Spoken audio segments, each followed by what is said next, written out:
Jom pergi beli printer man. Nak main mercun lah. Buat apa pergi beli? Betul. Buat je lah. Pakai apa? Buluh?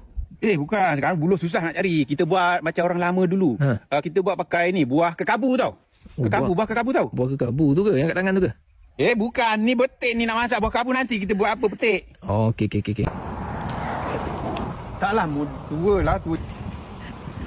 Yang tu cantik juga tu. Yang Ni tegak. agak tua. Okey lah, dapat ni.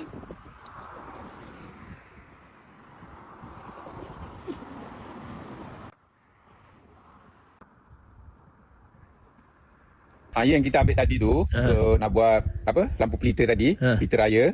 Tapi bila nak ambil buah ni, kita kena ambil yang lurus-lurus sikit tau. Oh, bengkok tak boleh? Yang melengkung bengkok tu tak boleh. Nanti bila kita potong dua, nak letak macam mana? Jadi macam tu nanti. Ini yang tua tau. Tapi jangan ambil. Nanti kalau ambil tu ni, nanti tangan terbakar tau, tak boleh. Ini ambil, buka ni, buat bantal boleh lah. Orang-orang lama buat bantal.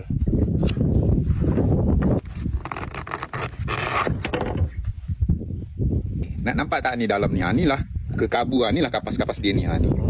Ni kita akan korek keluar dulu.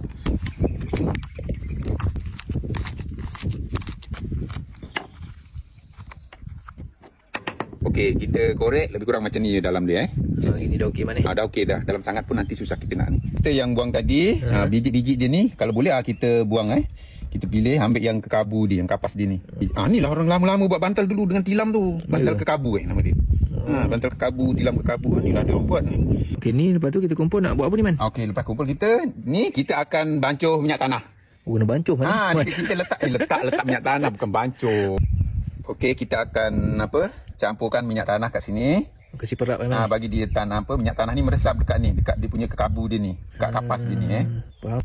Lepas okey, bila dah meresap macam tu, okey, kita biarkan. Lepas tu kita akan masuk balik tempat yang kita korek tadi. Ini yang kita keluarkan kita, tapi kita masukkan kat sini jangan padat tau. Dia longgar-longgar sikit. Kalau padat sangat nanti dia tak menyala. Macam ni. Macam ni. Okey, ni dah siap, tinggal bakar je lah. Oh, senang ni buat ni man. Senang je, tinggal bakar je. Dia kena macam ni. Jadi man. Lepas tu macam bubu.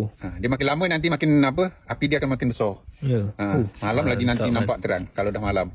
Lepas tu nak letak, bila senang letak kita biar nampak elok tu, boleh betul? Kita guna buluh. Buluh yang macam ni. Buluh lemang ni. Buluh apa-apalah, buluh lemang ke buluh apa, janji ada lubang buluh ni. Nak masuk kat sini nak cucuk macam ni. Macam ni dia. Macam inilah kejadian dia. Siap dah. Dah boleh main mercun dah? Dah boleh ni. Tapi tunggu buka dulu lah, nanti marah orang tunggu buka dulu. Tunggu buka kita main lagi. Baru main. Jadi man.